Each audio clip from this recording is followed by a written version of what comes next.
Bueno, soy Sol Castagnani, tengo 26 años, soy maestra de tercer grado en la escuela 22 del Distrito 2 de la Ciudad de Buenos Aires, en el turno tarde, en el barrio de Almagro. Bueno, en realidad en la primera clase lo que nos propusimos fue presentar una serie de problemas donde los chicos tuviesen que decidir cuáles de esos problemas podían resolverse con una multiplicación y cuáles no. Era la primera vez que nosotros hablábamos de la multiplicación en tercer grado. Yo ya sabía que ellos habían trabajado este tipo de problemas en segundo y la idea era que ellos de manera individual pudiesen resolverlos y ver qué estrategias de resolución aparecían y bueno, después poder compararlos y que ellos en puesta en común pudiésemos extraer la conclusión de en cuáles de estos problemas, que si bien todos podían resolverse con una suma y era la idea que saliera eso, cuáles de estos problemas podían resolverse con una multiplicación. Poder ver cuáles eran las propiedades de estos problemas que nos permitían resolverlos con una multiplicación, si es que surgía la multiplicación como recurso en alguno para alguno de los chicos. Incluso surgieron cosas que yo no esperaba. Por ejemplo, cuando yo, el modo de resolver de Tobías, por ejemplo, que él puso 8 menos 5 para resolver el problema, donde ese 8, lo que yo pensaba después es, uno podría haber pensado que ese 8 menos 5 era, veo que hay un 8, hay un 5 y los resto o los sumo, algo con estos números que aparecen tengo que hacer. En realidad lo que Tobías me mostró después, cuando uno le dio lugar para explicarlo, es que como el gráfico que da la información de que esos juguitos son 8, él lo que pensó fue que eso era lo que el repartidor llevaba y lo que hizo fue restarle esos 5 que le había dejado a don Matías. Por ejemplo, esas estrategias de resolución yo ni las había pensado, hubo una confusión, es cierto, pero no me imaginé que él podía pensarlo de esta manera. Surgieron este tipo de errores.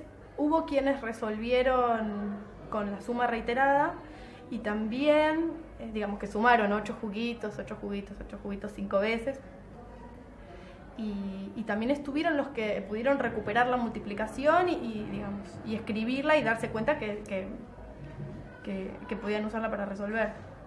Y la puesta en común estuvo muy rica, me parece que sirvió y que se pudieron, que la idea quedó al final de la clase. De hecho, después la clase siguiente pudo recuperarse y trabajar sobre eso. Me parece que estuvo bueno. Vos mencionaste el procedimiento de Tobías como algo no anticipado y fue el que elegiste como para iniciar la puesta en común, ¿sí? Tomaste esa decisión de darle la palabra primero a Tobías. La clase se cortó en un momento, los chicos salieron al recreo y yo tuve oportunidad de pasar por los cuadernos y ver cómo habían resuelto ellos. Yo ya sabía que Tobías había elegido ese cálculo para resolver ese problema. Fue mi decisión empezar por él. Y en realidad es una decisión que suelo tomar. Si yo sé que hay alguien que no lo resolvió correctamente, siempre tomo primero a ese chico para que pueda explicar cómo fue que lo pensó,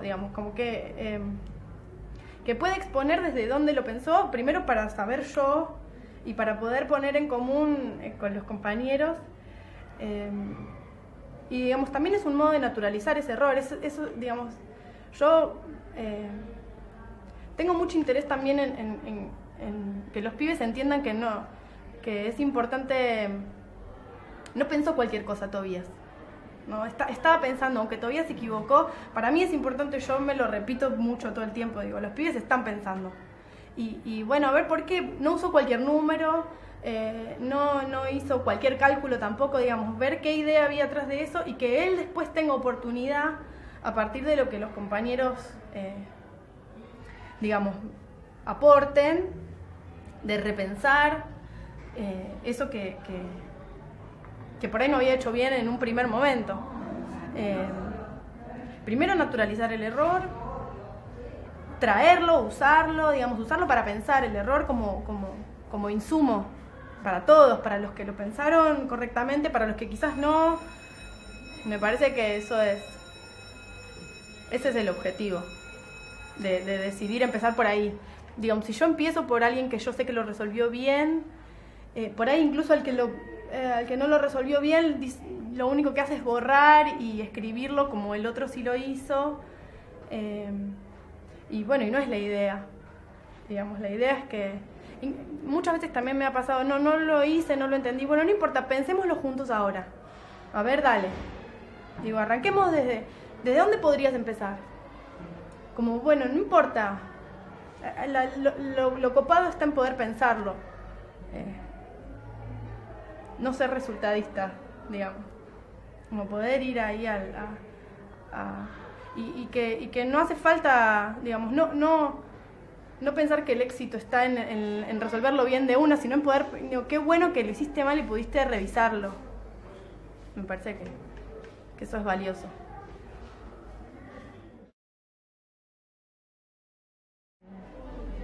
Bueno, Nico lo que hizo fue decidir aportar un razonamiento de cálculo muy, muy interesante. El problema era, si no me equivoco, este mismo, donde el repartidor había dejado 5 bandejas de juguitos de naranja y en el gráfico muestra que son 8 los juguitos por bandeja. Y cuando yo le estoy preguntando, bueno, había una nena que ya había dicho, bueno, esto se puede resolver con el cálculo 5×8. Y Nico dice, es mucho más fácil si resolvés 8×5, porque es más fácil contar 8 veces 5 que sumar 5 veces 8, porque bueno, el 5 es fácil de agrupar. Son estrategias de cálculo, o sea, el pibe lo que está haciendo es genial.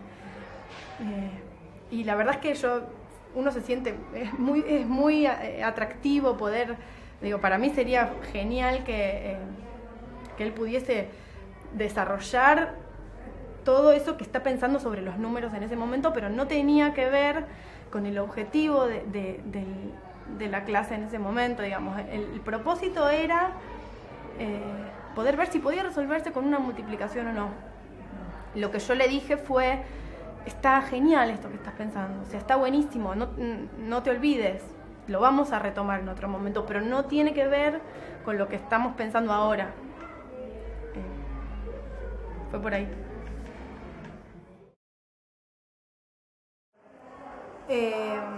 Bueno, en realidad en la segunda clase, digamos, lo que se proponía era que ellos siguiesen pensando sobre estas relaciones entre los problemas de suma y los problemas de multiplicación. Digamos, la primera actividad consistía en seleccionar algunos problemas que pudiesen resolverse con el cálculo 30×5. Los problemas ya estaban dados y la tarea era, digamos, ver en cuáles se podía usar ese cálculo para obtener la respuesta. Mi decisión fue hacer esa actividad, hacerla en conjunto, porque la propuesta que seguía era que ellos en parejas pudiesen elaborar 2 problemas, con todo lo que eso implica, ¿no? Que es un montón. Uno que se resolviera con 22×4 y uno que se resolviera con 22+4. Una pregunta, Sol, la decisión de hacer el trabajo juntos. Sí. ¿te parece que fue porque es una inversión menor de tiempo, porque querías preservar tiempo para la otra? A ver, tomaste una decisión y tenés como, a ver, un poquito un motivo para esa decisión. Sí, en realidad son varios los motivos. Uno tiene que ver con la cuestión del tiempo. Digamos, yo quería, yo sabía que la segunda actividad iba a requerir de mucho más tiempo, mucha más elaboración, porque era una propuesta mucho más compleja, digamos, porque son chicos que están en tercer grado, que se están terminando de alfabetizar, escribir y pensar dos problemas, implica muchas cosas juntas, un trabajo en pareja, ponerse de acuerdo, y me parecía que además trabajar primero sobre los problemas que ya estaban dados y poder dejar en claro algunas cosas de lo que sí tienen los problemas de multiplicación, podía estar bueno, como un buen piso para después arrancar con lo otro.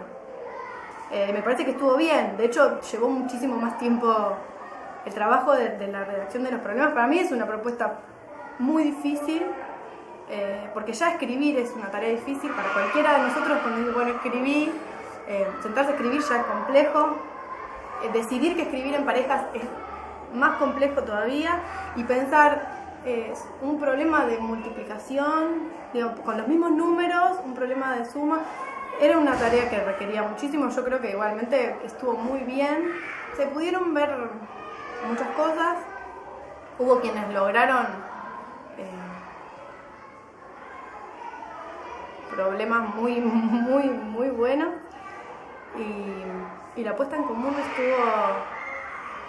estuvo genial. Y después, bueno, poder llegar entre todos a ese pequeño textito donde, bueno, ¿qué entendimos que pasa entre los problemas de suma y los problemas de multiplicación? Todo bien. Y en realidad el trabajo de a más de uno es algo que a mí me interesa mucho en general. Yo lo propongo no solo en matemática, y me parece que la cuestión de tomar decisiones con otro implica, bueno, escuchar, resignar. Es un trabajo bien interesante, como digo, pedagógicamente en sí.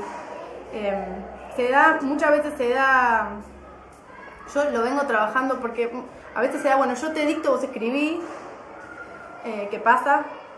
Pero bueno, la idea es poder intervenir ahí para que, digamos, la construcción sea colectiva y después, digamos, lo que se redacta sea realmente una construcción entre los dos. Igual siempre hay uno que por ahí empuja más a otro, pero,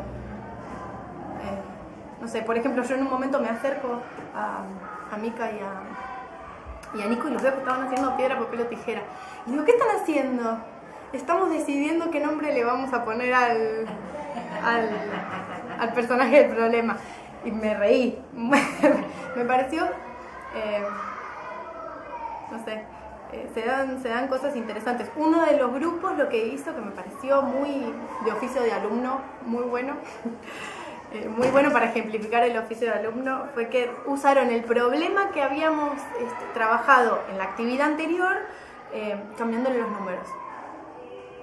Digamos, dijeron, no, bueno, mira, si ya sabemos que este se resuelve con una multiplicación, en vez de 5 rejillas le ponemos 4 rejillas, y en vez de 30 botellas, 22 botellas. O sea, o votar para decidir. Uno era un trío allá al fondo, y también votaban para decidir qué escribir y qué no. ¿Tenés la impresión de que con qué frecuencia propones algo en parejas? Algunas veces es en grupos como de A4, esa cuestión como de... Sí, de ir cambiando. La forma de organización. Y la idea es ir variando. Por lo general lo que más se trabaja es individual y puesta en común. Digamos, es lo que más se hace porque, bueno, es lo más sencillo en realidad. Yo intento irme echando en trabajo en parejas y trabajo en pequeños grupos, porque me parece que se dan cosas diferentes en cada, digamos, genera cosas distintas cada una de las instancias. pone, no sé, trabajar en pareja, si bien no estoy solo, el uno a uno, uno está mucho más implicado. Por ahí en un grupo más grande tiene lo lindo de que son más y lo colectivo, pero si hay uno que es por ahí más tímido o más inseguro en algún aspecto, tiende a esa cosa de la invisibilidad de lo grupal que bueno, que también hay que ir viendo. Yo igual intento todo el tiempo tratar de correr de ese lugar de invisibilidad que no está bueno y de tratar de darle valor a la palabra también está tan, no sé, la escuela siempre es mirar para, y si uno está proponiendo que el conocimiento se construye entre todos, digamos, no sé, hay que mirar, no sé, la mirada es, hay un otro ahí porque aparte realmente los pibes aprenden mucho de los demás, o sea, no es que es un enunciado en vacío, realmente los pibes aprenden de sus compañeros, yo aprendo es muy valioso, cuando los pibes realmente entienden que lo que el otro tiene para decirme me aporta, lo potencian. Yo creo que es re importante, no solo en matemática. Igual matemática,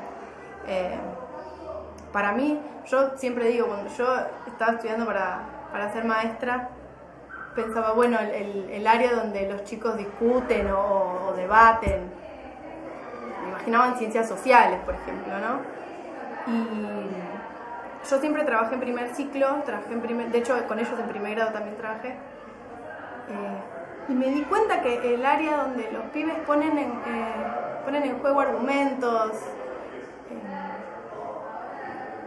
ideas, no sé, discuten, escuchan, piensan sobre lo que dicen, pueden intentar decir lo que están pensando, es matemática.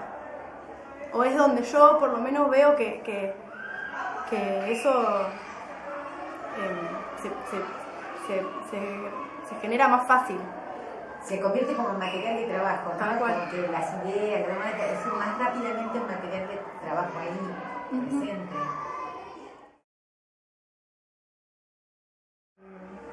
Bueno, en realidad el objetivo de la clase de hoy, de la última clase, era primero introducir el trabajo con tablas, con este tipo de tablas de proporcionalidad, digamos, que todavía no se había hecho nunca. Lo que vimos es que la propuesta del libro era como demasiado compleja para hacer un primer abordaje de este tipo de tablas, porque no daba el dato de la unidad, digamos. ¿Qué pasa cuando hay un paquete que es como el dato donde por lo general se hace pie? Entonces lo que les propuse fue retomar un problema sobre el que ya se había trabajado, que es el de los jugos y las bandejas, y armar una tabla donde sí aparecía la unidad y donde siempre aparecía el dato de la cantidad de bandejas, para poder primero entender, bueno, cómo funcionan las relaciones entre una columna y la otra. Creo que ese primer trabajo estuvo bien, que de hecho fue muy rápido. O sea, sentí que se entendió, bueno, qué información aparece en esta columna, qué información aparece en esta otra, qué relación hay entre esta y esta otra. Igual lo explicité porque, bueno, era la primera vez que se hacía, pero me parece que se entendió bien. Y bueno, después pasar a la segunda tabla, que sí, la verdad es que presenta más complejidad. Era lo esperable que costara mucho más, porque aparte es una tabla difícil, bueno, lo que también charlábamos, ¿no? Que no aparece siempre el dato de la cantidad de paquetes, digamos. A veces aparece la cantidad de latas y lo lleva a tener que pensar esos problemas de división, en realidad. O sea, es mucha información junta, nosotros veníamos pensando en problemas de multiplicar donde aparecen, esto que ellos decían, los números que se repiten varias veces. Después les proponemos una tabla para pensar las relaciones entre los productos, digamos, y además les estamos pidiendo que puedan hacer la operación inversa. Era bien compleja la propuesta. Todavía, bueno, no hicimos la puesta en común, pero yo del todo, digamos, no la terminamos. Como siempre hay algunos que llegan y otros que llegan hasta donde pueden. Y bueno, la idea igual es seguirlo trabajando. O sea, es una primera instancia y yo creo que como una primera instancia está muy bien. Que los chicos cuentan con recursos para pensar estas relaciones, digamos, tienen la idea de los dobles, la idea de la mitad, que eso es algo de lo que ellos, con lo que ellos ya vienen pensando y me parece que lo pudieron mostrar acá.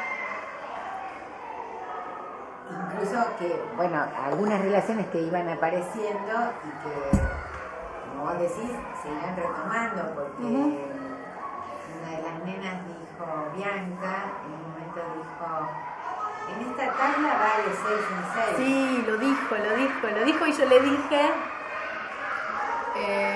porque en diseño yo descubrí algo. Descubrí que esta tabla va de 6 en 6 y en ese momento estábamos, no sé quién estaba diciendo, no habíamos ni empezado lo que estaría bueno es poder retomar esa idea que ya tenía para poder, de hecho, pensar, bueno, ¿qué es ese 6 de 6 en 6? Y poder volver a esa especie de definición que ellos dieron ayer sobre qué pasa con los problemas de suma y multiplicación y cuál es ese número que se repite, digamos, que no está visible por ahí. Nosotros estamos teniendo esta oportunidad que no paramos de agradecerte, de estar asomados a esta clase de tercero y sol, pero somos conscientes de que nos estamos asomando un ratito en una película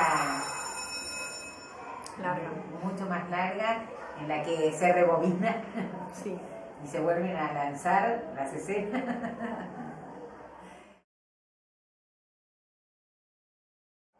Yo empecé tercer grado con ellos, trabajando suma y resta en diferentes sentidos. En la resta, en problemas, en cálculos, trabajamos en las relaciones de la tabla de suma.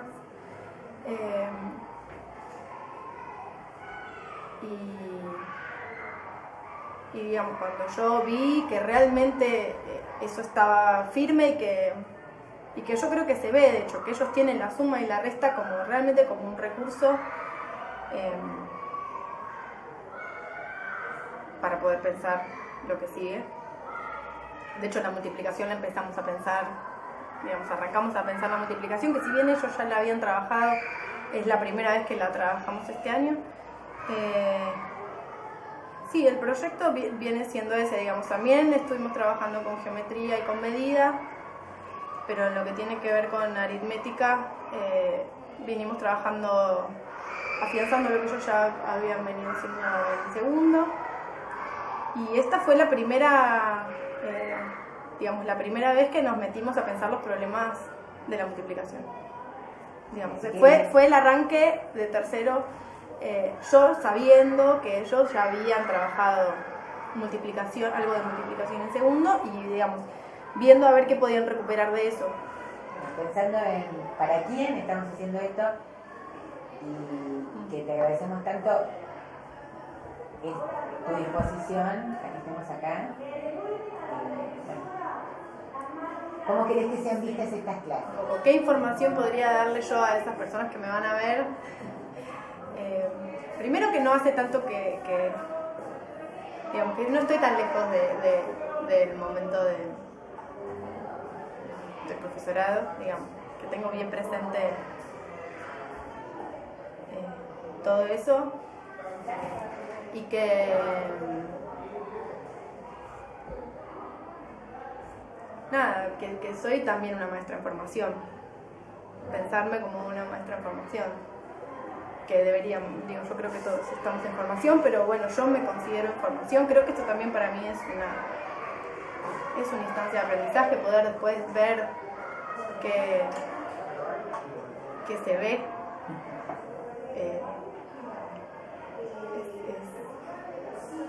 Es importante pensarlo también como parte de todo un proceso, ¿no? Me gustaría que se pueda pensar así. De todo un proceso. Sí, que ellos vienen, digo, un proceso mío como maestra, un proceso nuestro, maestra tercero B, que no viene de ahora, porque bueno, también es importante, estos chicos fueron alumnos míos de primero, que creo que eso también es, como que hay un vínculo afectivo que también viene siendo de hace tiempo y que para mí es súper importante. Los otros maestros. Y los maestros el maestro que tuvieron. Sí, un proceso de ellos como alumnos nuestros, como maestra alumnos y mío como maestra. Bueno, esta escuela está en el distrito 2, yo no sé si ya lo dije, pero en el distrito 2 funciona el espacio del grupo de reflexión sobre la práctica, donde nosotros nos juntamos a pensar sobre lo que hacemos, a volcar nuestras dudas, nuestros miedos, nuestras broncas.